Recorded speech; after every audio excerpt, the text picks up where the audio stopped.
Oh, yeah. Welcome to Bootu, boys. I'm one of your hosts. I'm Brian Vaughn, and tonight we're talking about the television show Holmes and Yoyo, which is real. I'm joined, as always, by my co-hosts. It's Mean Van Lee. How are you? I think mean is an accurate way to describe me. Maybe malicious. We've also got sultry Spencer Hendricks. How are you? I'm sultry, that's for sure. I'm feeling that way. I'm feeling the night air after hearing that intro music. I gotta say, it's got a little slink to it, you guys. I mean, it's very period piece centric, and it's a noise, a sound that I enjoy from time to time. The waka chicka waka chicka. I enjoyed the soundtrack for the most part for these surprising. They're kind of comforting, considering watching shitty 70s TV shows. It just kind of brings you right back. And that's the thing about Holmes and... Well, one of the things about Holmes and Yoyo is that it is very of its time, 1976, and I think that's the part I enjoyed the most. Yeah, it's not a bad thing to be of its time. It has a little charm. I found the show itself, what it was, far less charming than the fact that it took place in 1976. Yeah, I think that's fair. A lot of you listening to this are probably thinking, I've usually heard of the shows that the Bootu Boys cover. I've watched Frasier before. I've watched Seinfeld. I have spent a lot of time watching Renegade. And this is no different than all of those, as I've seen the entire catalog of Holmes and Yoyo shows. Like 7. Well, Holmes and Yoyo is a little different in that... Just a little different. Yeah, it's not a popular show, and it wasn't in its day either, and it's also not looked back upon fondly. Well, to that point, you can't get this on DVD or anything. The only versions of this... there's a version you can get. It's in French. Really? Yeah, it's available only on French DVD and not in English language. It is dubbed over in French. I was going to say they dubbed them, huh? That's the only option for a physical copy of Holmes and Yoyo. Huh, because otherwise you have to watch these on YouTube, which, listeners, if you want to follow along, go watch it on YouTube. There's only 4 episodes on there. So Holmes and Yoyo only got its 1 13-episode season, and only a handful of those episodes are on YouTube. And, another fair warning, they are all in about, what I would say, negative 240p. It's not good at all. Good enough. They're difficult to watch, but... I didn't need to see any more clarity. If you'd like to catch a chomp on a slice of television history, just like we did, you can go on YouTube and watch the episodes we covered. The first one we'll be covering today is Season 1, which is going to be the only season option. Episode 2, Funny Money, from 1976. But, as usual... let's talk a little more about Holmes and Yoyo and its aura before we actually dive into the episode itself. I mentioned the show only got 1 13-episode season. That was from ABC, and they picked the show up essentially hoping for another Get Smart, which was the show Holmes and Yoyo was kind of mining. And this was produced by one of the Get Smart writers or something like that? Yeah, Leonard Stern, who was he was a writer and executive producer on Get Smart, so... he knew kind of what he was looking for, and you can tell in the sense of humor he was going for sort of dry jokes that maybe if you thought they worked in Get Smart, you will not think they work here. What about Get Smart, the movie from 2008, starring Steve Carell, Bill Murray, and Anne Hathaway, Dwayne The Rock Johnson. And Dwayne The Rock Johnson, Wait, yes. Bill Murray's in that? Yeah. He's the tree. There's a tree. No, I think there's a recurring isn't character. Isn't that Groot? Oh, that's the one. No, there's a recurring character in Get Smart where he's uses disguises, but he winds up in wacky places. Oh, and in this case, it was Bill Murray, and he was in a tree. Gotcha. Usually, if someone's good at disguises, it's Eddie Murphy, and he's the master of disguise, or is that Dana Carvey? That would be Dana Carvey. See, that's how good Eddie Murphy is at disguising himself. I confused him with Dana Carvey. I would like to... I'm sorry, this thing won't leave my head. When you mentioned ABC, I'm really annoyed at how boring that... not acronym, the abbreviation, how boring it is. And then NBC's is just as well. Why couldn't they have better names? Not an imaginative time when the major networks American Broadcast Company, National Broadcast Company. Come on, guys, What's do CBS? something different. Central Broadcast Station, system, probably station. I bet it's station. It's Central Broadcast Station. They're just not very creative. But I'm sorry. I had to bring out how disappointed I was. I am all for yelling about ABC. They don't also put out much that's good. No. Anything really? Have they? I couldn't tell you for sure. Were they lost, or was that CBS? Oh, I think they might have been lost. I can't recall. But also, I can't really recall either. Another funny thing about ABC is at this exact time, they had another robot-type cop show called Future Cop that starred the one and only Ernest Borgnine. Oh. So obviously that's really cool. And Van and I actually talked about this before recording, but we both looked into this show after we saw the name Ernest Borgnine, who means something to both of us somehow, and saw that the co-star of the show was Michael Shannon. So we got really excited before realizing Michael Shannon would have been like a baby. Yeah. Mm-hmm. So it couldn't be the same one. It's a different guy, but also if you see that other Michael Shannon guy, you go, oh, because he's been in everything. One of those actors from that era, which I feel like that was every actor from that era. It's a lot of the guys and a lot of the cast members of this show for sure. Mm-hmm. By the way, it's Columbia broadcast. Oh, that's cool. That's unique, now we know. At least. I don't know why it's Columbia, but it is. By the way, the Ernest Borgnine Future Cop show also immediately got canceled. So ABC was trying to capitalize off this same sort of premise multiple times and failed every time. And it just never panned out. Yeah. Sounds about right, though. That's how a corporation would handle something. Just keep, it worked once, keep trying. Plug away. And as we kind of went over last week when we were describing the show we'd covered this week and next as well, this is essentially a buddy cop television show that believes it's a comedy, where one of the partners is a robot that some people don't know is a robot. And while we see some of and that's Yo-Yo, while we see some of Yo-Yo's, let's say, abilities throughout. As far as I can tell, he just reads fast and has a calculator in his chest. There are some we didn't see, and I just wanted to tell you guys about those right now. Oh, yes. That are in other episodes. Sometimes when shot at, it would cause Yo-Yo to dance uncontrollably. That is real. I am sad I missed that. Also, sometimes when near magnets would fly off the surface they were on and attach themselves to Yo-Yo. So that's pretty cool. Also, Yo-Yo's batteries. The idea of his batteries is a thing that comes up as a problem. Like, oh no, what if he runs out of battery? I guess he dies. Does he recharge them? No, he's dead. See, I don't know. And the same with like his RAM, like his memory. Like people were worried about that. I thought you meant like his battering ram. He has the standard police battering ram that he carries with him at all times. I wonder how much RAM he had, like 4 megabytes. Yeah, probably. Real quickly, when speaking of the calculator in the chest, you know how, Van, you like to dress up as the characters that we watch sometimes? Why don't you have a calculator in your chest? Well, it's really funny you say that, because at one point over this weekend, I was like, I haven't done that in a while. Maybe I should. And then I realized they're all dressed like 70s men. So it's just like stupid suits that don't like quite tweed fit suits? and nothing else. So I was like, that would just be You would have guy. had to have been an AI. It's only it would be harder to tell what you were doing than normal, like when you're dressed up as like some sort of park ranger or something. Or as you were as Kirk Fogg. Mm-hmm. Yeah.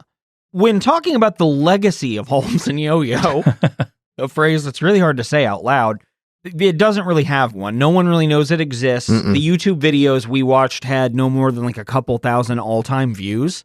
And by the way, those were uploaded by a guy who owns a VHS restoring business or whatever. Probably 6 or 7 years ago. But the only way they were uploaded is he found them at like his aunt's house or something. So it's a home copied edition of the show that he has restored and put online. Yeah, That's I noticed the only had, like, way it made it. The ads from the time. Yeah, which is really cool. I thought that was awesome. Yeah, I love that. I wish there were more of that available and even as good a quality as we saw in this. It's rare. It feels like a real slice of kind of embarrassing history, but history nonetheless. The only real accolade Holmes and Yo-Yo has that I can tell is in 2011, TV Guide did a 50 worst TV shows of all time list. Ooh, where did it land? 33. Holmes and Yo-Yo was the 33rd worst show of all time, according to TV Guide. And we're going to find out if you guys think that, if I think that. But first, let's talk a little bit about this cast. Actually, do you know who was first on the list of the worst TV shows? I don't remember. I did when I was initially taking these notes. I'll look it up just because look. I'm curious. It's not important, but I'm curious. Oh, no, it's very important. But yeah, let's get into the cast a little bit. So this is a cast of unknowns, especially at the time. And it is also, I'm going to try to be very kind about this. This is, if you want to complain about Hollywood or television shows only casting the most attractive people you've ever seen, well, the thing about Holmes and Yo-Yo is it's not like that, man. They're gonna take people who either look like the everyman or look like a wax candle version of the everyman. I mean, you just don't know. Or look like a smaller Andre the Giant with a calculator in their belly. Well, that's the point that I want to desperately cover about this show in this episode is, were these guys considered hunks at the time? I don't think so. I don't know, though. Maybe not hunks, but like attractive men. Is this when you think grizzled detective type or sergeant type? It was these guys. Is that what you were thinking of? Yeah, could be that. Maybe Yo-Yo. But there's no way. I don't even remember the other guy's name. Holmes. Alex Holmes. Yeah, Alex. Holmes. That's what they kept calling Alex him. No Chin Holmes. Yeah, there's no way that there was ever a time where they were like, oh, he's so hot. When so you dreamy. have jowls that deep, Yeah. then And I will to say, be fair, Holmes is played up as a moron. Yeah. For most of the show. He looks kind of like, if you look at his face, he seems like, I don't know, his build seems like a relatively tall guy. Like he's as tall as Yo-Yo. He's bigger than he looks in his face. He looks like a bumbling kind of like dumpy guy. But, you know, he actually looks perfectly physically capable. There's just something weird about his face. Yeah, and it's not, his face looks maybe older than he is. Maybe. Which is a common 70s thing I've noticed. what I think it would be is the ladies of the time who might find them attractive or whatever would see the show and see both of them and think, that is a good patriarch. Like that's what they would be. It would be like he could be my husband. Yo-Yo and we could have seed a family. is strong. Holmes, by the way, the guy the droopy faced man who we've been talking about, is portrayed by Richard B. Schull, and he's a character actor who has appeared in stuff like Splash, that mermaid movie from our childhood, and the Howard Stern Private Parts movie. Oh boy. Huh. Now, Yo-Yo, or Gregory Yoyanovich, is portrayed by John Shook. On his IMDb page, you know how an IMDb page describes an actor? It gives you like a brief description of what they're known for. It's like Brad Pitt grew up in Springfield, Missouri and became the hunk of the 90s by blah, blah, blah. Yeah, I'm not kidding when I say that John Shook is described in his IMDb bio as lumbering and oval-faced. That's accurate. Yeah. He looks like, Jim Henson tried to make a realistic Muppet. That's what that guy looks like. Yeah, and he is the one I mean when I say like kind of a scaled down Andre the Giant. I figured that's who you were talking about, and I can see that when you said it. He actually had a pretty successful acting career after this. He was a Klingon ambassador in 2 Star Trek movies. I actually think he'd be good at that. Yeah, he's got the look, guys. I guess he could do that. Then that means it's him and the guy who played that private detective Van on the Silk Stockings episode. He was a Klingon as well. He was. Maybe they're friends in real life. What a connection. Wow. 6 what a degrees couple of to handsome Bootu men. boys. Yeah. He was also in the MASH movie and was chief of detectives Muldrew on Law & Order SVU for 6 years. Wow. Recently. Huh. He was Mulder in X-Files when you said Mulder. And I was like, start to picture that. By the way, no one on Law & Order ever figured out he was a robot. They improved the technology since the 70s for sure. He was also Herman Munster on the reboot of the Munsters that everybody hated. Yes. And he's got that kind of a long head, too. Mm-hmm. Monstrous. Well, real quick. Monstrous. I have the list of the TV Guide's worst shows of all time. It's not really fair the way they did this because the worst TV show of all time is Jerry Springer Show. That's reality. I don't. That's a different category. That's sub-TV. Yeah. Number 2 is My Mother the Car. So I buy that. Okay. That's a really terrible TV show. We're going to get around to that one day. And then the XFL Football League, Brady Bunch Variety Hour, and Hogan's Heroes. Hogan's Heroes is considered that bad? I thought it was just like a thing of its time. Yeah. I didn't know it was considered bad. I don't really know much about it. I'm afraid it involves Nazis Colonel somehow. Twink. The XFL Football League? What? It's coverage of XFL football games on ESPN, ABC, Fox. They and didn't Fox like the Plus One. sport? And they said that it was the worst TV show. It's like saying Monday Night Football is a TV show or something. I guess they weren't into He Hate Me. Maybe it's just the ratings. So the XFL got such bad ratings. That's what did it. That could be. I don't know. I don't know what they're going on here. Anyway.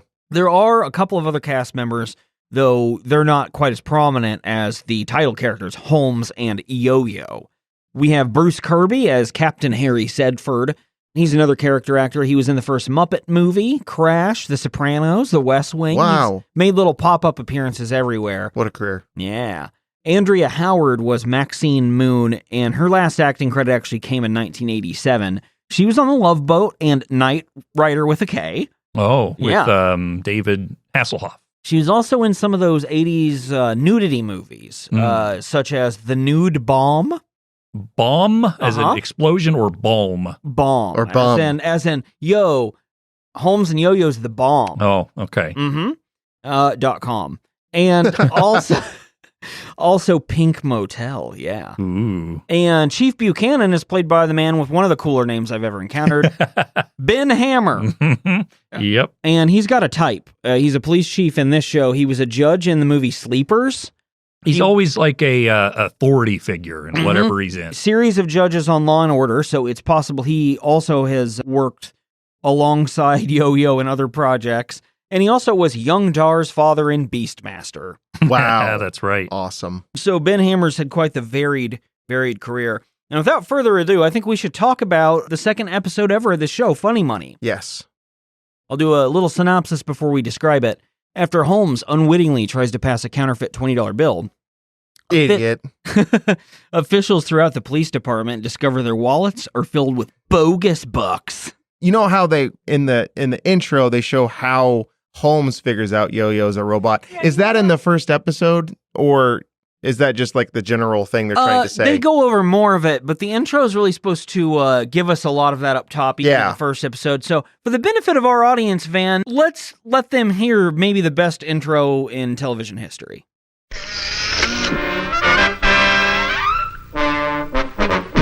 You've got 4 partners in the hospital. Come on, Alex, you're a good cop. By the way, who's my new partner? We call him Yo-Yo. He weighs 427 pounds. He's a completely mobile computer, specially programmed for police work. Is he indestructible? We think so. Send in Holmes. This is top secret. No one, including Holmes, must know his identity. Alex, no, don't. You're not a person. You're not going to tell them? In my book, you got the makings of a good cop. That's what I put in my report. Maybe my favorite line. If you thought Renegade was so good and to the point with their intro sequence, let me tell you about Holmes and Yo-Yo. I almost wanted to send my own clip suggestion of, you're not a person. The way he says that, too. Well, also, what happens visually is, I guess Yo-Yo gets shot at, and he falls over, so Holmes runs over to adjust his shirt to look at the wound. He twists his tie, and that's when Yo-Yo goes, "No, don't!" There's a lot that goes on visually here, too.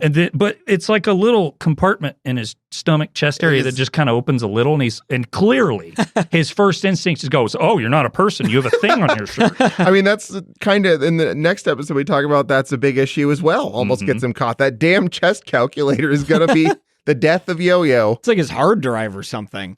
And by the way, I encourage everyone to just go on YouTube and just watch this. For God's sake, don't watch a full episode, but just watch this intro. It's like a minute long. It's incredible. This dude flips over a garage door or something. It's nuts. What happens is someone pushes the button, open their garage, and because Yo-Yo is a robot, and because all electronic devices are the same, he then twirls around like a garage door. It's terrifying and weird to see. And hot, too. I think a little Pretty bit, sexy. right? 427 pounds, I heard. I had to put a note about that immediately because they show the guy and he just looks like a regular big guy, and it's like, he's 427 pounds. And I put a note like, he's 427 pounds? Yeah, the fucking density of this guy. Wow. And then they go, is he indestructible? And the answer is like, so. Yeah, he's yeah. I mean, we're pretty sure, but we haven't tried to run him over with a tank or anything. There's a possibility he has weak spots. We didn't really, I'm going to be honest, we rushed making this guy. The show opens, or this episode opens rather, in Holmes and Yo-Yo's police car, and Holmes is shaving inside the police car with the studio audience chuckling along. Has to be really hard to shave your face when you're made out of butter. Yeah, exactly. And he thanks Yo-Yo, thanks for letting me shave in here. I know it's fucking gross. I just feel better if I shave every day. And this brings me to a question to ask you guys. Have there ever been any significant periods in your life where you shaved every day? No. Yes. For a couple of reasons. And when? I could tell you 100% it was when I worked at Family Video. You had to. Because they They're had the such Yankees archaic of rules. video I can't believe places still do that. Yeah. Well, they Especially were so it's not old-fashioned. a food place, so you can't even justify it. It's food I can get to an extent. But a video store? Yeah. You could not have long hair. You had to wear a tie on weekends. It was absurd. It's because it was owned by old people who believe that's customer service. That's the only way people like it. Out of touch. Very out it of is, touch. yeah. And now they're all closed and gone forever. So dead. Take that, Family Video that was just marauding around with a nice sounding name, but you know what? Not that nice. Let me tell you one other thing about Family Video. Most of them had adult sections in the back. Oh, yeah. And we were trained if anyone came up and said, like, how can you have that kind of a section and call yourself Family Video? Our response was supposed to be, well, we have something for everyone in the family. Wow. Even the weird uncle guy. Yeah, Even the exactly pervert what I was uncle who has thinking. to rent pornography. Yeah. And every guy that came in to rent pornography was doing it solely so they could talk to the person at the counter about it. They needed that weird interaction. Ew. So what I would do as the manager is, it was all women. They all worked with me. We never had any guys apply.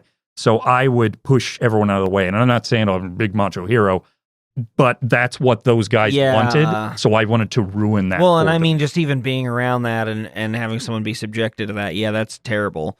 Yeah, it would make more sense back before the internet. Yes, but now, not so much. Yeah, makes a lot less sense. And this was like 4 years ago, so it was fairly recently. Yeah, the only thing I could think of would be, and for me, this was closing on 20 years ago now, which is fucking nuts to say, but when I worked at Papa John's, I did have to shave for that job. Yeah, but I was remember that. Very, very bad at it. Like to the point where I was often in trouble. Like they're not going to do anything because they were paying, I want to say $6 an hour maybe, or $5.50 or something, that which was legal at the time, but barely. Even then it was barely legal to pay that. So we were getting paid just on our deliveries, and they didn't like it. I would go like 2 days when it should have been every day. Right. But my skin is very sensitive, like my face skin. And I honestly feel like if I shave every day, I'm like really irritated and red. Like my skin turns bright and it's red. that way unless you shave every day for like a long time. Huh. And I then didn't your know skin- that. So I brought this up also because I've never really been clean shaven for an intentional long period of time, except for weirdly 2020 for a while during the pandemic. I was kind of in this thing of like, oh, everything's locked down and I'm just going to work and I'm just going to shave every day. I don't know why. Maybe like it was weird something so you could routine keep your to brain. keep keep it and activated. also that was before I gained a lot of the weight back, so I could look at my face and not cry without a beard. But that's the only time I've done it. It was for like a few months, and I don't really see myself going back. I don't see myself shaving in my car ever, also. No, I because hate it's be the over electric- yourself. Ugh. all in his tweed suit. That it was for the hairs all over the place. There's a lot of tweed in this show, by the way. That was what bothered me about that scene the most. It was like, you're going to be itchy all day if you just shave over yourself before you go to work. That's awful. That's like, if you were to go in and get your hair cut or something and they didn't put anything over you and they just cut your hair and then you went to work afterwards. Oh, That and would those be the hairs worst were thing dancing ever. around in your shirt. Oh, it's So itchy. Well, anyway, we get a sense that Holmes and Yoyo actually do like one another. Holmes obviously knows Yoyo is a robot, doesn't care. And one of the central themes of this episode in particular is that, hey, you know what? Yoyo might be a robot, but Holmes doesn't think that. He considers him his real friend and partner. You're not a person.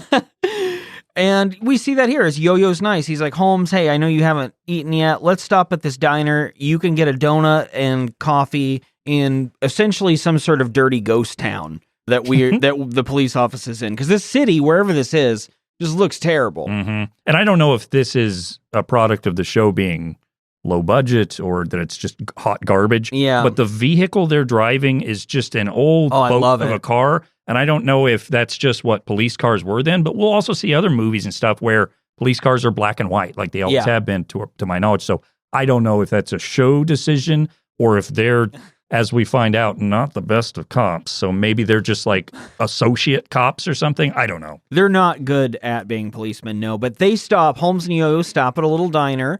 Holmes goes in, and the diner's gross also, by the way. I like that, though. It's kind of grimy. Like Little guy real- with a paper hat. I Little guy thought with the a paper donuts hat. looked pretty good. Very small. I was interested in going in there for a donut.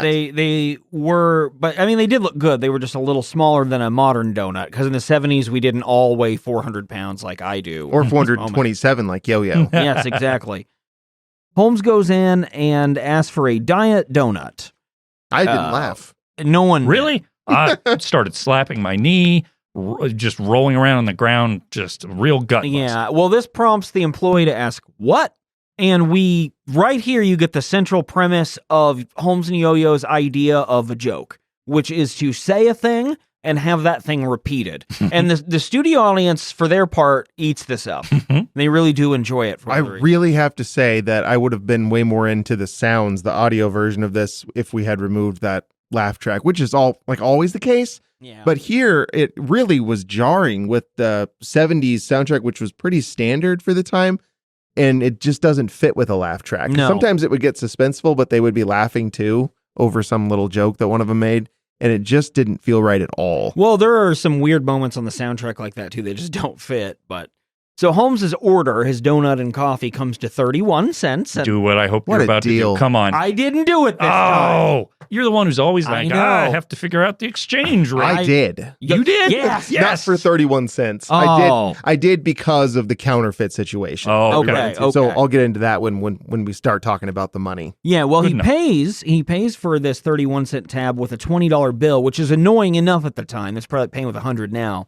And the guy working finds out quickly, because he can tell with no effort whatsoever, Immediately, that this is a counterfeit $20 bill. Also, I guess everybody but the police force in this town can spot a counterfeit immediately. Mm-hmm. Yep, that's what it seems like. And the clerk immediately calls the police and says, look, we got this big shifty-looking fella here trying to pass a fake 20, and I laughed at anyone describing Holmes as big. Like that. He's surprisingly big, though. I mean, he is, tall. but it wouldn't be the first thing I'd say. No. I'd say we got this Mickey Mouse looking motherfucker in here. As he's just scarfing down that donut at the counter. And lapping up the coffee as if it... You serve someone food at a lined place. Like you come in and you stand in line and you stop and get your food and eat there in the spot. That's just weird. I know no one was behind him, but still, it was a bizarre thing to do. Excuse me, police? Yeah, this big dumpy fucker brought me a $20 bill. It's got Jimmy Carter on it. And that's basically the phone call that gets made here. Yeah. Exactly. The police call gets sent out to catch this counterfeiter. But the thing is, the call goes to Yo-Yo. So when Holmes gets back out to the car, they drive forward and have to back the car up to go back in the diner and realize the counterfeiter that they got called about was Holmes all along. What a twist. What a little gag. So that's where we're at now. Holmes and Yo-Yo realize they've got some sort of counterfeiting problem going on. And a problem with like some serious 70s porno-sounding music kind of pulsating in the background of McDougal's Donuts once they realize what's happened. From here, we go back to the police station, or we see the police station for the first of many times, and the captain is mad about Holmes not noticing the fake bill, which I think he should be if the guy working at the McDougal's Donuts noticed it immediately. Agreed. Except we find out a little bit later that also the captain can't figure out that it's a only the bill. donut man, the guy that runs the donutry. And then later another clerk somewhere else, right? Or one of the other places. Yeah, basically, if you're just in the service industry, merchants, you can tell. they can spot it instantly. Cops, no idea. So the $20 that's in question here, yes. it is. You got it exactly right. It's worth about 98 today. So it's roughly 5 times. In that case, the donut and coffee is still a little cheap, isn't it? Because that would make it $1.50. Yeah, that's cheap. You get a coffee and a donut for $1. I'll do that now. That is a hell of a deal. But that goes to show. Nope, I'm not going to do it. I almost did too. I'm not going to do it this time. I'm going to be good and open to the idea of having listeners who disagree with Brian. To be fair, that's probably a lot of them. Yeah. Not just in this situation, about just all in sorts general. Of things. About me picking Holmes and Yo-Yo as a show that we should cover. So back at the police station, we also find out that Holmes isn't a bad cop only for passing a fake bill. Apparently, he himself was held up in a bank. That gets offhand mentioned. And it's one of many implications that Holmes is kind of a shitty cop. And not in like a corrupt way, but in a bumbling way. Yeah. Well, let me toss this back for a second. Maybe we can discuss it. The introduction thing where it explains the plot, talks about Holmes hurt 4 of his last partners. Yeah, 45 4 of them film. are in the hospital. It doesn't say why. Is this? I don't get that. I think the implication is he has lousy luck. Yeah, but maybe he's a little reckless or something. He puts his partners in danger more than he should. Yeah, but they play it up as goofy and not like a real problem, and not like we should fire him. No, from that's the what he says. Is you're a good cop. I don't know why, but he says, you're a good cop. You put your last 4 partners in the hospital, and that's the little joke there. It's like, is it indestructible? Because God, Alex is gonna fucking try to kill him. And it's just like Renegade in that way. They're like, okay, look. How do we get around that when they watch the episodes of this, you can tell the guy's bad at his job? Well, what if in the opening credits we said he's good? We at his just job? tell them about it. I bet Reno Reigns would never let any of his partners go to the hospital. No way. Not on purpose. Oh, He helped Max out on the highway, and that wasn't even his partner. Well, it turns out that now Holmes is just out $20, which I guess is what happens if you have counterfeit money. I'd be sad too. Well, he says at one point, I cashed my check, and you probably get into this about... At one point? He says it at 16 points. Fair point. And he goes to a couple dozen different places, which the first question is what stores is this weird creep going to? All these cops get paid and just go nuts. They go to 10 stores. But do they cash the check at the police station? I don't know. That was kind of the impression I got there. That isn't ever 100% answered, yeah. Almost like they didn't think this through. No, and much later that will happen. They'll be interrogated about where they've been spending their money. But right now, they're just kind of finding out that it's more than just a Holmes problem. The whole police staff, one by one, seems to realize that they have counterfeit money. So as Holmes is trying to recount where he got that 20 after his check, the captain goes, hey, tell you what, here's $20 until payday. This is also fake money, as it turns out. So yeah, the captain was fooled as well. And the captain tries to recall where he cashed his check just like Holmes. This begins another repetition motif, although that comes back later with the rest of the police force. So now Holmes asks Yo-Yo for money, but Yo-Yo doesn't have any. Why? He's broke. Oh, okay. Well, that's what Holmes says, but Yo-Yo, he gets confused because he's a robot man, and he thinks that means that he's physically broken, like he has wires sticking out or some sort of shit like that. So funny. I love how they take literal jokes throughout the entire 2 episodes we watched nonstop. They don't have a lot of like go-to modes, and that's one of them. It's at this point that Holmes gets kind of excited because he finds a dime, which is $50. No, which is 50 cents, though. So he's a third of a way to a coffee donut combo, at least, by having found that dime. But then he's like, hey, Yo-Yo, I'm going to hand you this operations manual for you to read. And let's just get a sense of what it's like when Yo-Yo reads. What's this? Oh, I found a dime. That's the new operations manual and forms and procedures. Captain wants you to read it when you get a chance. Thanks, Alex. I enjoyed it very much. It took you 2 seconds to read a 300-page report? Well, I'm a little out of practice. Oh, yeah, that's funny. It takes you a long time for Yo-Yo to do it with his little beeper bleeps and bloop sounds going on at the same time. Holmes, after this, makes another dumb joke about, like, you could be in the Book of the Minute Club, and it falls flat with Yo-Yo and with me. And the audience, too. They actually don't even laugh at this one.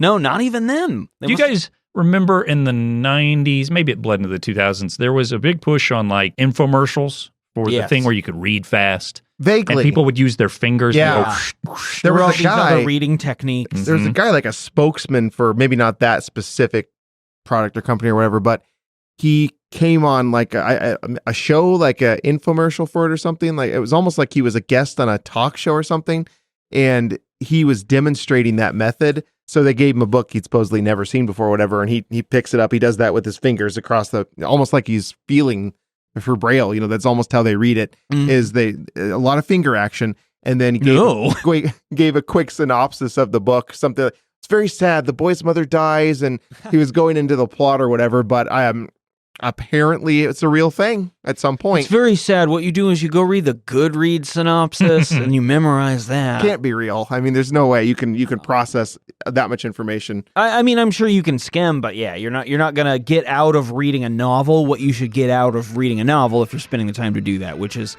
also enjoying the prose. I totally bought that as real when I was a kid.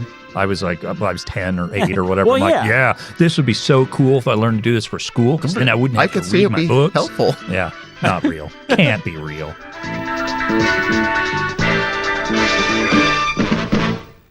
So what do we do now? Everybody's got this fake money. I mean, I don't really know. I guess we get a hold of the Treasury Department, right? And that's what Holmes is going to do. He calls them and he agrees to meet up with someone at the Treasury Department, along with Yo-Yo, to see if they can catch the forger.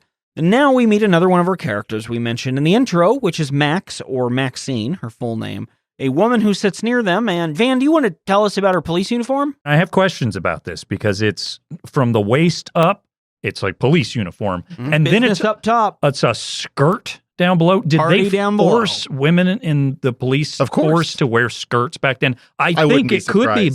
but I don't know. I feel like I have no seen- And idea. this is something we're going to follow up on because my mom worked at a police department in the 1970s. There you go. So I'm going to see at least what it was like at the one she worked at. Sure. I have no knowledge, of course, but I would not be surprised if somehow they did that. Right. That No, seems me like either. a thing that would happen. This show uses the old tried and true method, by the way, of telling us what's happening on a phone call Yeah. when they can't afford to show split screen by going, "What's that, Inspector? You think I should meet you at the federal courthouse at noon later today What's at that? the federal courthouse?" You think I should repeat what you're saying? Yes. Which drives me bonkers. I hate when shows do that. Max is the latest person who is kind enough to loan Holmes $20. We also get a couple little dumb jokes here about how Yo-Yo takes the phrases "catch you later" and "let's split" literally, which could be honestly fatal if he gets "let's split" wrong in the wrong scenario and he rips someone in half. And that was the first thing that came to mind for me. And now we take a little trip to the Treasury Department where we meet Inspector Haley, an old suited owl type man, kind of a little grifter in tinted glasses with grayish silver hair. He's killed a wife or two at some point in his And life. gotten away with it Mhm. too. Oh, yeah. And he steps outside the Treasury building and introduces himself to our two heroes. And it's here we get Yo-Yo's full fake name of Gregory Yoyanovich. And we find out that he can't enter the Treasury building because the electric eye in the sliding door is messing with his robot parts. And you know what? Dr. Babcock was supposed to have fixed this before, but he didn't. He hit him with a wrench instead. And because this is all real, and because of that, Yo-Yo can't enter the building and turns around and goes backwards. And we see a sequence of this happening over and over and over again in true Holmes and Yoyo fashion, where it's a joke that maybe you could get away with it once, but they try to tell it like over and over again 5 times. And if the joke worked once, it's not going to 5 times, but it didn't even work the first time. I gotta say, though, this does lead to our first heartfelt exchange between Holmes and Yo-Yo, and you know what? It made me shed a tear. Let's play that, Van. Yo-Yo, if you don't stop behaving like this, he's going to put 2 and 2 together and figure out that you're not A person. I didn't say that. Alex, why don't you just kick me? Kick ya? What for? That's what people do when their machines break down. Kick me. Yo-Yo, you're a yo-yo. If you want to be thought of as a person, you got to stop being so sensitive. If you don't start acting like a person, people will come to the immediate decision that you're a robot. A conclusion no one would ever come to ever. Yeah, you've been acting a little weird lately. You might be are you a robot? If you can't enter a sliding door, you might be a robot. If your mom opens the garage door and you flip in a circle, you might be a robot. Catch me on American Bible Challenge this Wednesday. If some felon fires a pistol at you and you break out in a salsa dance, you might be a robot. The inspector guy at least 3 times refers to Holmes and Yo-Yo as men. Yeah. Like, come on, men. And it's just very a real catty. weird way. I was impressed with Holmes here because honestly, the very first time that happened, I was already thinking, all right, so he can't come in. He's staying outside. That was my first thought. It's like, okay, he can do this without Yo-Yo. Holmes wouldn't give up though. Sorry, my partner has to wait outside. He can't come in. Oh, he might be a robot then. Every time this happens, it's been a robot.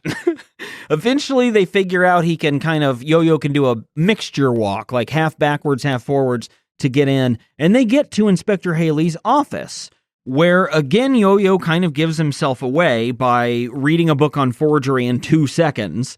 And Holmes has to try and cover for his speed. It's not really working out when we get maybe the most annoying part of either episode, which is when Haley asks where Yo-Yo came from, which for some reason everyone's curious about only with Yo-Yo, as if everyone immediately suspects he's he a might robot. be a robot. Well, they look at Holmes and they're like, no, this is a man. Look at those jowls. He jiggles so much. That man's drowning in wetness, if you know what I mean.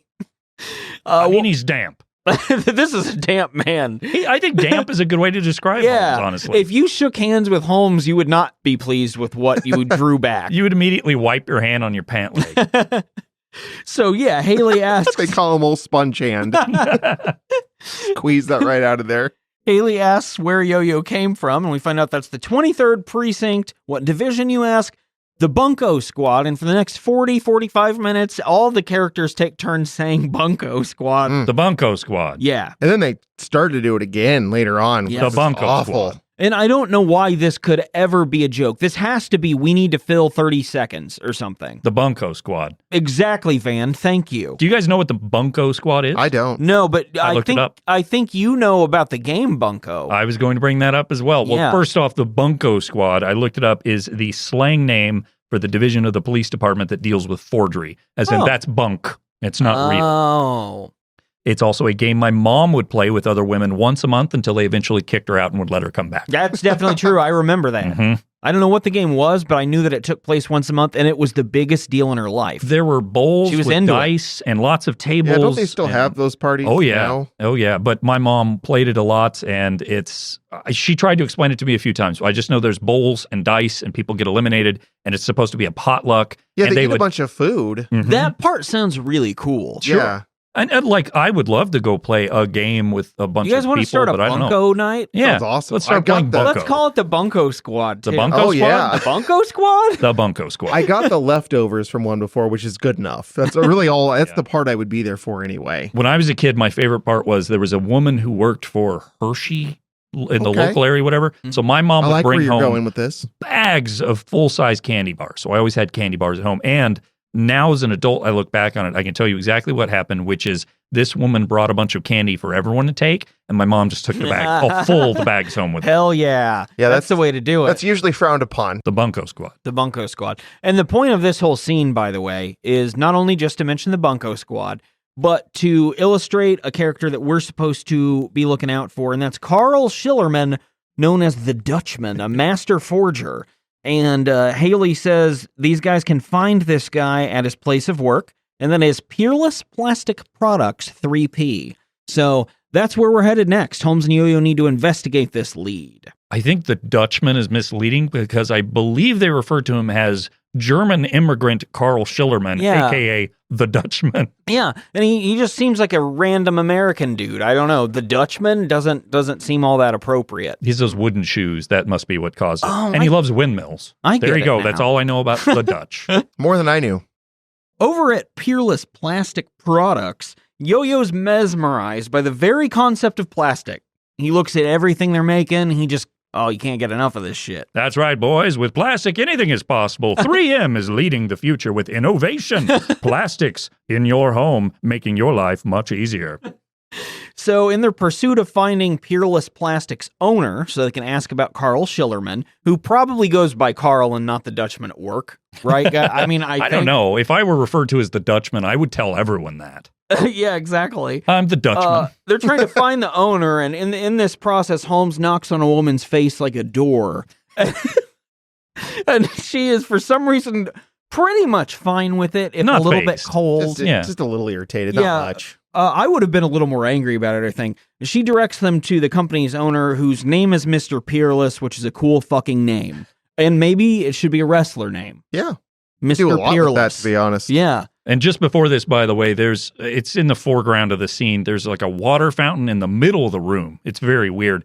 And a big burly man who's working at this plastic factory comes over to drink. And it's the kind you lean forward and the stream comes up. Yeah. But what he does is he pushes the button with his left hand. With his right hand, he takes his thumb and puts it over the spout, like you would a garden hose to get it to spray harder, and drinks it that way, which is fucking disgusting. Doesn't even make sense, honestly. That's going to give a lot of people COVID. I also love warehouse or factory scenes from this time period. Oh, I just yeah. love it because can't you just see the inefficiency? I can smell it. One robot could do all of that now. Oh, You've so got all easily. these people in there that are And doing also shit. one non-alcoholic, abusive ex-husband, which is the only type of people that look like they work in this place. They all look, and this is probably just quality acting. Everybody in Peerless Plastic Products just looks hungover to me. Yeah. As they make their functionless plastic garbage. It's just chunks of plastic that Yo-Yo is fascinated and with. again- Look at this, Alex. Wow, it blows my mind how shapeless it is. That's a pretty good impression. Now, you did not open your mouth wide enough, which is a big My teeth aren't Yo-Yo big thing. enough either. Get those lips just as wide when you speak and pronunciate with that sort of precision. We finally do meet up with Mr. Peerless and his pal Albert. Mr. Peerless is kind of a small turtle type of a man, and Albert is the guy that works there. He's apparently friends with Carl Schillerman. We find out Carl's a great worker. He actually works 10 or 12 hours a day. And They don't call him the Dutchman for nothing. No. And Like, that's irrelevant at all. Dutchmen are known for their hard work. Actually, might be. They could be. After finding this out, Holmes decides, we'll follow up on this lead if we need to later. It's not really that big of a deal. After a few teases of this happening when they leave the building, Holmes and Yoyo do, in fact, walk into a plastic sheet, which is something that they managed not to do about 10 times. They were hinting at it. Yeah. And why are men dragging around large plastic panes and leaving them randomly? And Seems like a safety hazard just a bit. Yeah. a little bit. But also, it's obviously they didn't pay those two actors to come in and talk. So when Holmes or whatever plows into this pane of plastic, no, they don't even react like No. the workers. Whereas, like in real life, I know obviously we're You'd be like, making fun of shit, the don't show. sue us. Like, get away from my plastic. You're going to break it. But they're just like, well, we left that pane in the middle of nowhere. So sure, it happens. And I'm sorry, but if Yo-Yo's dense ass runs into it, he's going through it. Yeah. He's there's leaving no a way. yo-yo-shaped hole in that If they've plastic got sheet. durable plastic like that, then they really are doing something That's incredible in there. military-grade Yeah. plastic. It can only withstand 300 pounds of pressure, not 427. I also love how the technology of a robot police officer goes to just some random police precinct in nowhere. Can you like- imagine the use of this guy if he can read a book in 2 seconds? He's You basically could do Rotor. anything with him. And they give him to these guys to investigate a small time money counterfeiting operation. After Holmes and Yo-Yo leave the plastic house, they go and eat at another greasy diner, and I like this. Like, I like Oh, how yeah. they go and scheme at greasy diners together like buds. I think that's a lot of fun. So they're theorizing about the case, and why is Carl working like overtime if he's also counterfeiting money? That's something they don't quite get. Holmes uses the $20 he got from Maxine earlier at this diner, and guess what, guys? Is it real? No. As Peter Graves on Mission Impossible might say, it's queer. It's queer money. Yeah, and it is. And that leads to another diner operator owner calling the police on Holmes and Yo-Yo. And for some reason, the music this is one of those things Spencer was talking about. There's a laugh track, but the music gets ominous. And why is the music ominous? We know the counterfeit money came where we already know. Nothing has changed here. Ugh. Very, very frustrating. But what are you going to do? It's Holmes Need a and better Yo-Yo. sound editor person. Yeah. Well, they really do. Give me a call, Holmes and Yoyo. Yeah. Yeah. We go to the police station again, and now Max is running down what she did with her check after she gets paid, as this trope repeats more and more, and in the same order. Each character runs down, I cashed my check, I did this, I did Paid that. some bills. Mm-hmm. The captain does the same thing. The chief comes in, he asks, hey, Ben Hammer. who's Yo-Yo? Where'd Yes. this guy come from? Do you guys want to answer that? The Bunko Squad. I'm not going to do it. And that's true. You weren't Yo- going to say No. the Bunko Squad. And that happens again. We get the Bunko Squad repeated over and over between everyone in the room, essentially. I just realized I actually have in my notes at this point because the chief comes in, Ben Hammer, and I had listed the things he's been in. You've already covered that, so I won't go through it. But Sure. I do want to point out that he was also in a movie I stumbled across called Invasion of the Bee Girls, Cool. where, quote, a powerful cosmic force is turning Earth women into queen bees who kill men by wearing them out sexually. Oh, yeah. Wow. We need to watch that, guys. That sounds better than Holmes and Yo-Yo, at least. Also in Girls with Lena Dunham. Oh, well, interesting career. And by the way, all of the actual real names of the actors in this episode do sound like names we would make up for like a fake show. I have a list. We have Richard B. Scholl, who we covered, Yeah. of course, John Schuck, Bruce Kirby, Andrea Howard, Frank Alliter, Ben Hammer, Steve Franken, Gordon Jump, Vernon Waddle, Yeah. and Squire Friedel. Nice. Some cool names and probably altered from what they were born with. I have no idea. Actors did that a lot more then, I think.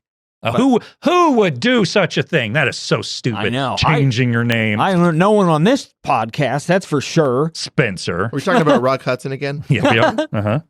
After talking more about this counterfeit situation, you're not going to believe this, but Yo-Yo comes up with a legitimate good fucking idea. He's a robot. Let's all just list the places that we went after cashing our checks, and the one that we all went to is the one that the counterfeit money came from. And this idea that Yo-Yo has is the first good thing he's done, really, and would not require you to be a robot to have.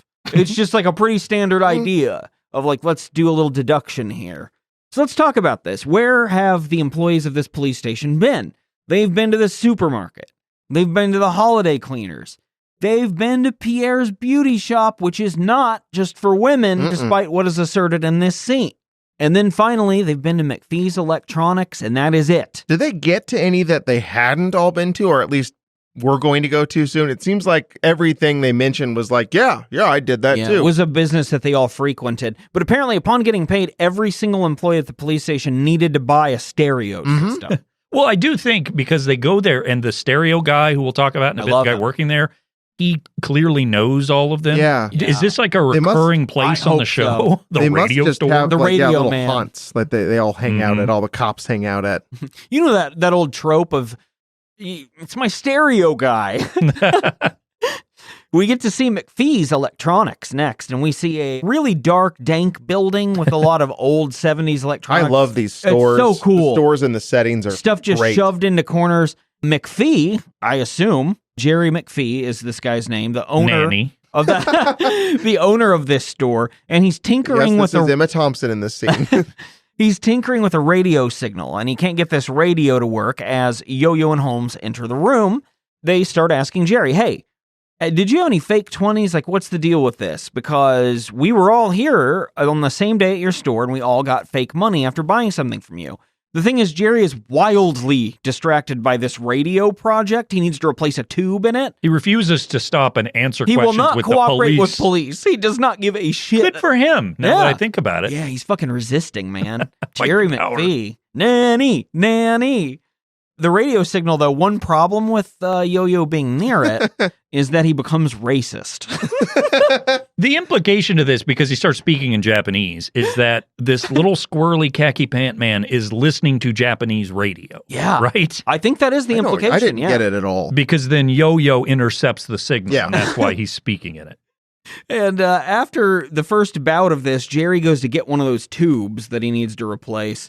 Yo-Yo realizes, hey, we need to turn the radio off and there won't be any sort of interference problem at all. Jerry comes back in the room and ignores again the fact that he's being kind of hit with counterfeit charges in favor of changing out a tube. We find out that a kid had actually come in the night before the police officers had, and he paid all in 20s. It's Albert from Peerless Plastics. Ooh. So, Albert, what's that guy look like? How could we find this out before the internet? You punch Yo-Yo in the chest and a photograph shoots out of his body. Nose. Punch him in the nose, by the way. Yeah, that's true. That's And that the comes button. up later. Yeah, so that's pretty, that's a pretty cool thing. I don't know what's inside him, like endless film stock, I guess. But that's whole all dark they room. had the room for, Does so somebody that's have to it. change out stuff in Yeah. Yo-Yo, like Yeah. his I would ink imagine. and stuff like that? Does he The go whole team. home to like a house at night? I was wondering where he lived. Because he would have to, because no one knows he's a robot. Yeah. So you have to hold up the story. But, you know, as big as he is, 427 pounds, you could probably take him apart and like put him in a more condensed area. Yeah, maybe and they sleep. store him somewhere. They turn him off. Maybe he has the switch. Oh, somebody whose turn is it to turn off Yo-Yo? Whose turn is it to turn on Yo-Yo? What if they did leave? That's the next episode.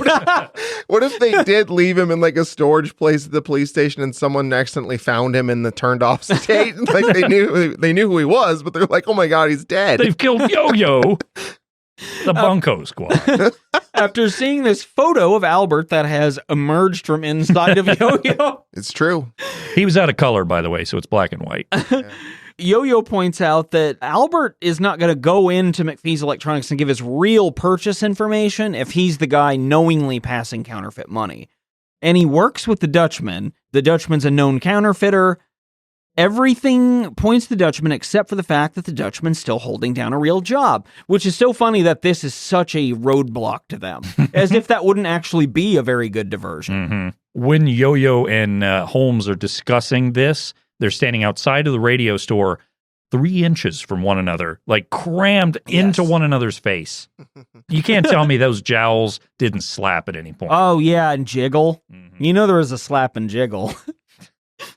We got to go back to Peerless Plastics. We have to leave McPhee's Electronics. Oh, good. The large plastic pane warehouse. Mm-hmm. I was What glad fun. to see it again, to be honest. Right upon entering Peerless Plastics, Yo-Yo figures out that the Dutchman has been subbing out fake bills for real ones inside lucite paperweights being made at this plastic factory. Yep. That's what he was doing, all right. Uh-huh.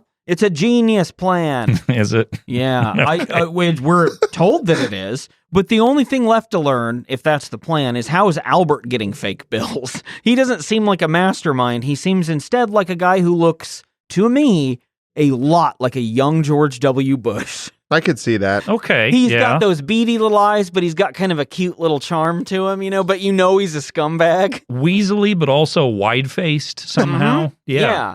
Handsome, but in a boyish way, but also in a way that you're like, oh, you're so dumb. Did you just say that George W. Bush was handsome? Yeah. I mean, certainly among the presidents. Now, but I think I describe him more as war criminal, but like... monstrous. Yeah, but I think that is another adjective that at one time would kind of apply. I don't know. Like, I guess it's hard for me to see him from a neutral perspective enough to even guess. Maybe I'm going off what these last couple presidents have looked like. No, yeah, there's a pretty low bar. Obama was... Well, but I mean, if we're talking he who shall not be named, and we're talking Biden. Biden's droopy self. Yeah, Biden's asleep. You know what I hate is that's the only thing ever that the right wingers have been right about. Biden is always asleep. Yeah, I can't actually deny that. He has to be on the precipice of death, too. Yeah. Oh, here back in the place, they decide that they need to talk to this Albert. So they're like, we need to talk to you, Albert. And so the Albert guy does what any very, very innocent person would do, and he goes, "Oh, shucks, guys!" Starts pulling on his shirt. Oh, what do you want to talk to little old me for, huh? And that is kind of Albert's very guilty attitude. He takes us to meet Carl Schillerman, finally, the Dutchman. He is played by the man Van mentioned earlier, Gordon Jump, who I know partially from being the radio station boss on WKRP in Cincinnati. Really? Okay. Slightly after this. And we all know as Mr. Thomas Solo, George's boss at Play Now in Seinfeld. Oh, okay. Interesting. I like that. So that's kind of cool, right? Yeah. It is, yeah. Yeah. He's playing a character that the writers of the show just decided to lean on character stereotypes and make the German immigrant who's good at counterfeiting. We all know who's that. Called the Dutchman. The Dutchman does not like this. He senses that they're kind of onto him. They're onto Albert. But he's also confused at this point when Albert says, hey, I took this money out of my savings account to buy the stereo. Holmes and Yoyo aren't buying that because the bank's not going to actually pass out counterfeit money. They'll know the difference. Pretty funny if they did. They're as good as a diner. That's what I was going to say. They're as good as a guy who works the counter at a diner at recognizing counterfeit bills. And now the pressure kind of makes these guys crack. Albert admits he stole Carl's wallet. At least he's not the counterfeiter. He's just a run-of-the-mill, I'll steal my friend's wallet kind of guy.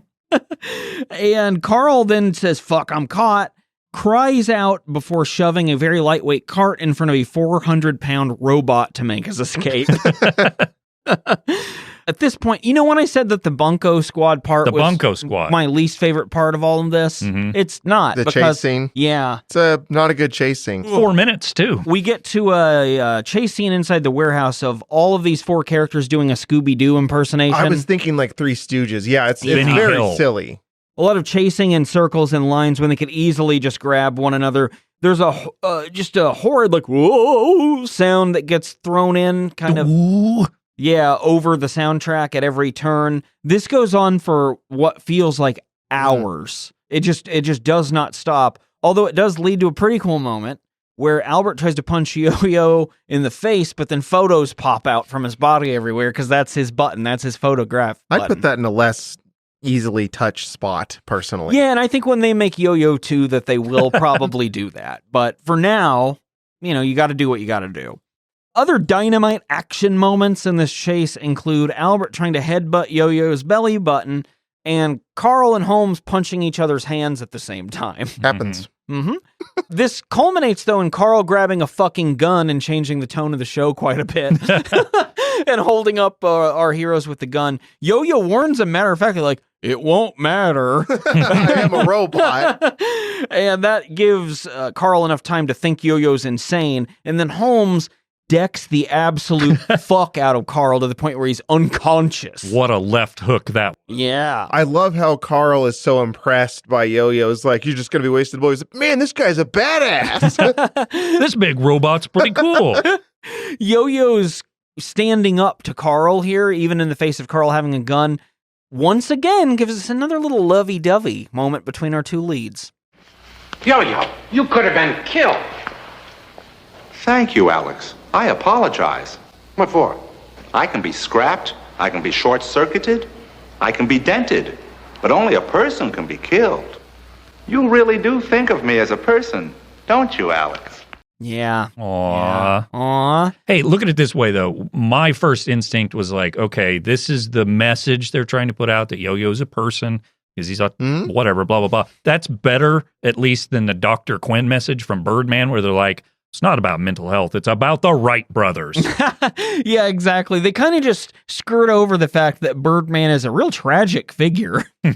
I really didn't get any single message from that episode. I was so confused by the end of that one. I think that's pretty fair. I wasn't confused about this one at all. This was a very, start to finish masterpiece. After our two friends share that moment, we go back to the police office again. And Max is being nice. She brings in tuna sandwiches for the... They looked gross. They did look not have nasty. eaten that. They did look like slop between bread. Thank you. I love tuna salad sandwiches. And then he puts it down on the counter next to him. Yeah, exactly. Because the thing is... It's the 70s. The thing about Yo-Yo also is that he's got to eat so no one knows he's a robot. That's nice of him. It's right now that we find out what he does to cover that up, which is he goes ahead and eats the food, which is then very loudly turned into a tiny, tied-off bag of shit that pops out of his rib cage like Adam helping out Eve. It's like a little doggy poop bag. Yeah, it looks like a little shit bag. I presume it's not actually shit. It would come out like robotic in some way. I hope it is, though, and whoever designed it was like, I want to make it realistic. And it digests. It So he actually randomizes does how shit. bad the shit smells, too. Sometimes it's watery diarrhea that leaks out of the bag. That would have come in really handy in the next episode when he has to pretend to use the bathroom. That's very, very true. After this poop moment, we get the porno outro music with driving shots and a really cool time period moment. As Van said, these are like taped and uploaded to YouTube. So we get a voiceover from the network, from ABC, saying that we can see the Happy Days gang on the Captain and Tennille show. You guys gonna watch that? Yeah. Already did. We can also see Barbra Streisand and Robert Redford on The Way We Were, the movie. And you can catch the local ABC affiliate news. So that's pretty cool. Yeah, I love that stuff. It just speaks to me somehow. It's like, oh, there was a time period before me. So that's our first episode of Holmes and Yo-Yo.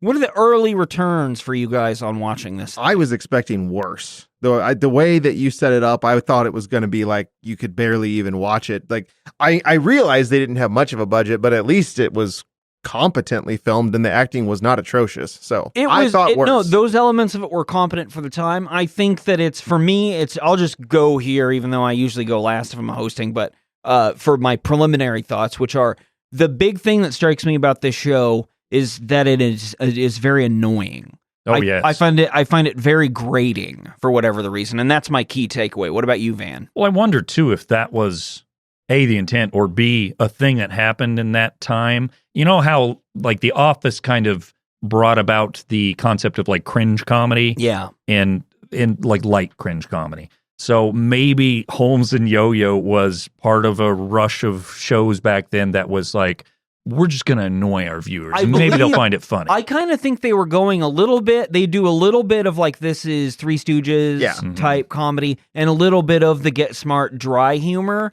And they don't do either well. It's a terrible mishmash, too. I don't think that you can combine that. I think to do that, you'd have to be like a really skilled writer. Yeah. Not someone who would name a show Holmes and Yo-Yo. I wish it had just been a little more, like, as bad as it would have. It's going to be bad no matter what. I wish they would have tried to just go for the suspenseful angle and get rid of the comedy element entirely. Because that was the worst part of it, when they tried to do funny stuff. It's a comedy that's not funny, and that's not good. You don't want that problem. It might have even been more enjoyable and hilarious way at them falling short of when you try to do suspenseful or scary, it can be funny if you fail. If you try to do comedy and you're bad, it's just boring and annoying. Yeah. I agree with you. And I do think that if they tried that, it could result in some really like false gravity. Yeah, I wish that they would have done that. And that's what I found myself wishing more than anything. However, like I said, I was expecting worse, so I actually did not mind watching this at all. I think you probably would have liked to watch the Ernest Borgnine show we talked about earlier, because that was a serious one. Maybe you'll pick that show next. We'll find out next week. Yeah. I thought it was horrible. And I get what you're saying. And yes,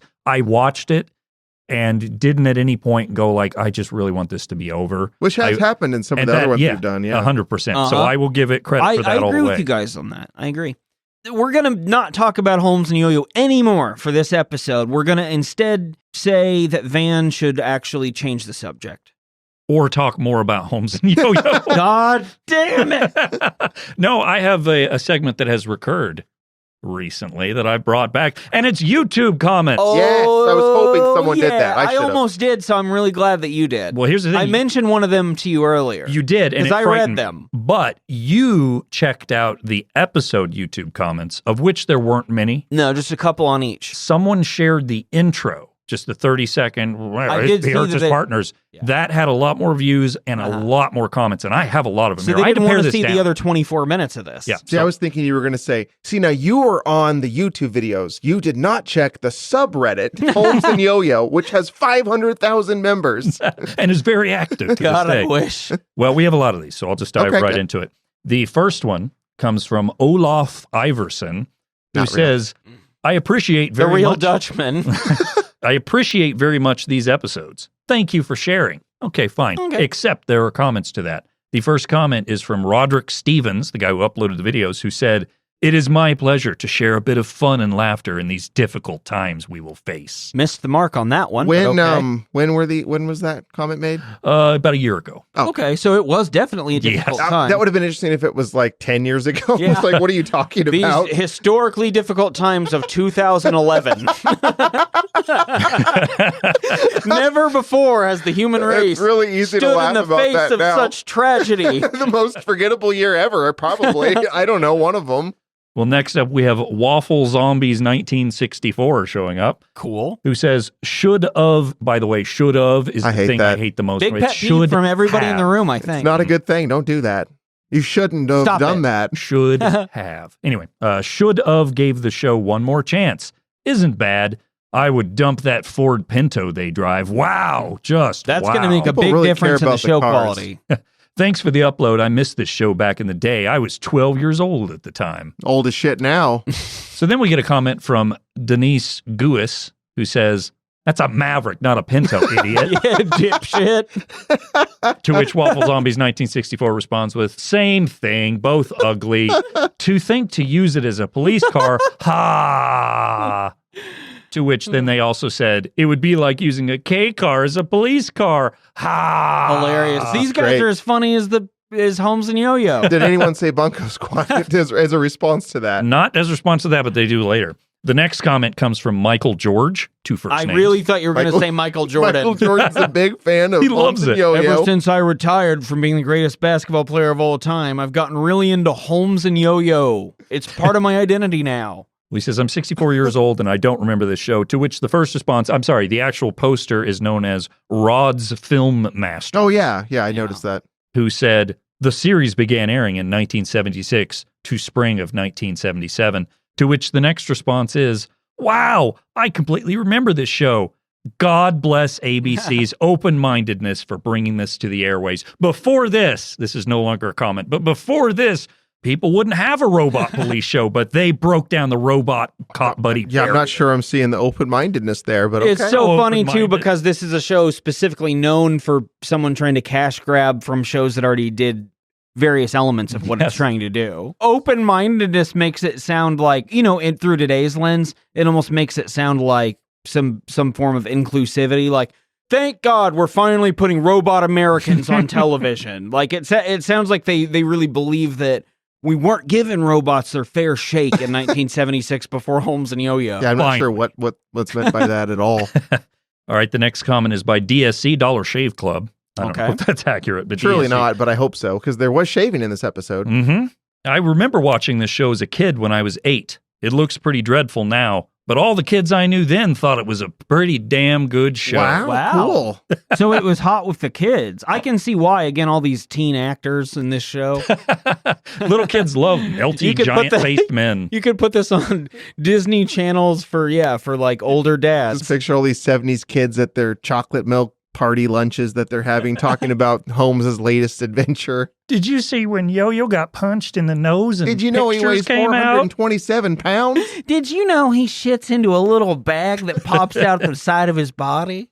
The next comment comes from Martin Iraburu, who says, "A mí me encantaba de pequeño." Cool. I agree. assume that means I remember this a little, Yeah. but I don't know how to Like speak that, Spanish. but- Pequeño was small, right? Mhm. Little. Good contribution, Martin. So, yeah, I just wanted to show that this show is international. Yeah. People with different languages Where's all love the French Holmes and Yo-Yo. people? They supposedly have all the DVDs. They should be rating these comment sections. They're on IMDb. Yeah, we They're can't not even here. get DVDs of this shit.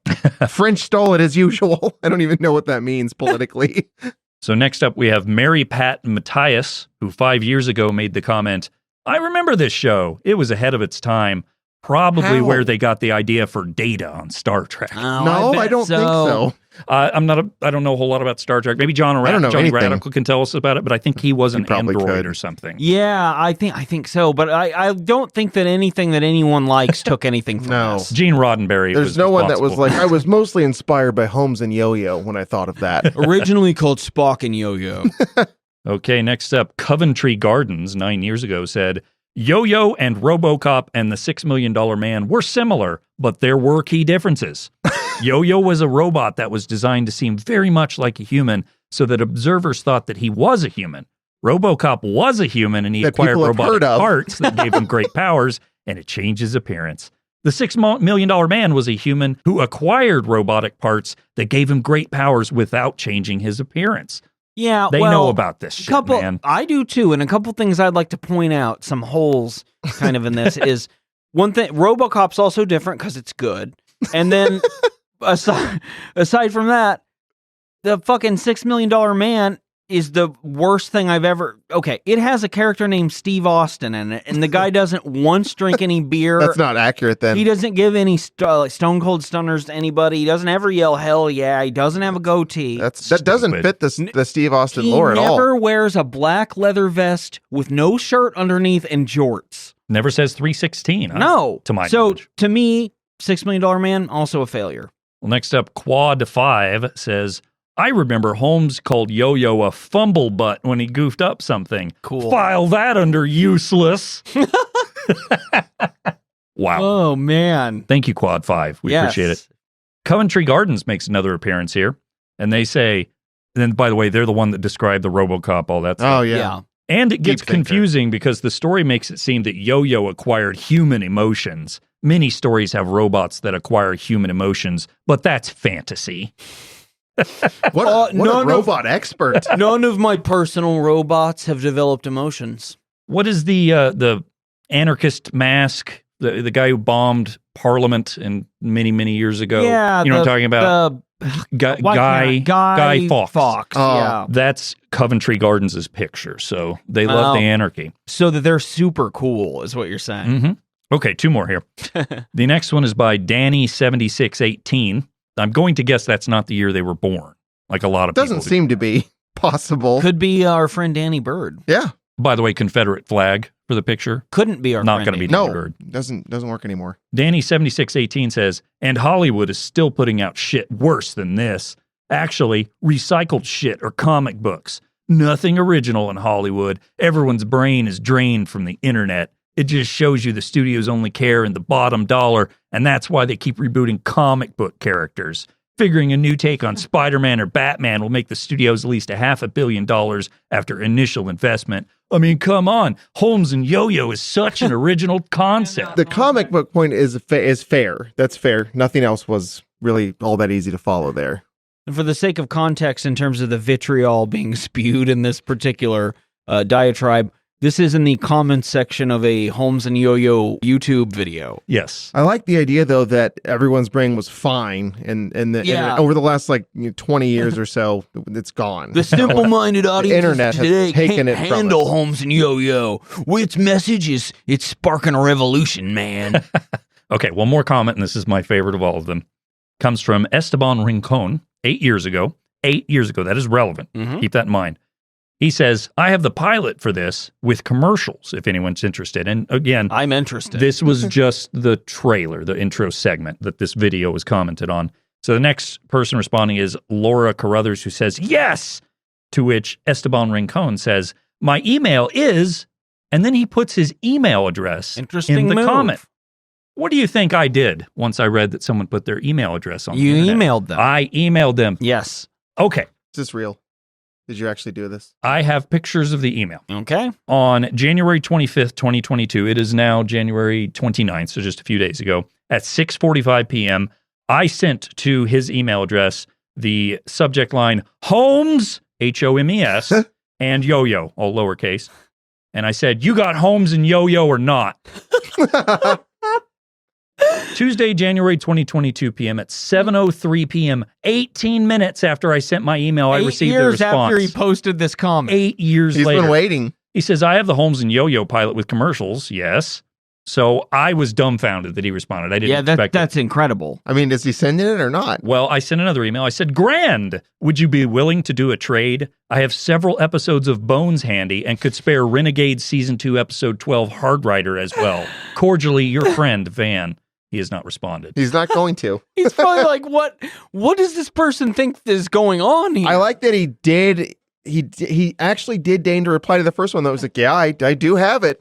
It is the thing I've owned. And you, in turn, offered him some episodes of shows that you can watch on streaming services. Yes, but I have readily available. Yeah, I could send them to him as well. Oh. So that was our YouTube section. Now, That's I would great. normally divide that up over our 2 episodes, but I have something different planned for our next episode. Yeah, so I wanted to get it all here. That was a lot of fun, and we're going to yo-yo on out of here for this episode. I'll tell you where you can find a little more of us, though. First off, if you like this, we also and record... you should. Yeah, we record bonus stuff where we're even looser than this somehow, and we put that on our Patreon channel. That is at patreon.com/Bootu Inc. You can also find this here podcast on Twitter, Instagram, at BoobTubeBoys. You can go to boobtubeboys.com and read us in written form, and we're all individually on Twitter. I'm at Loud Guitar Brian Van. At Manly Van Lee. Spencer. The number 3 French_hen. Yeah, that's right.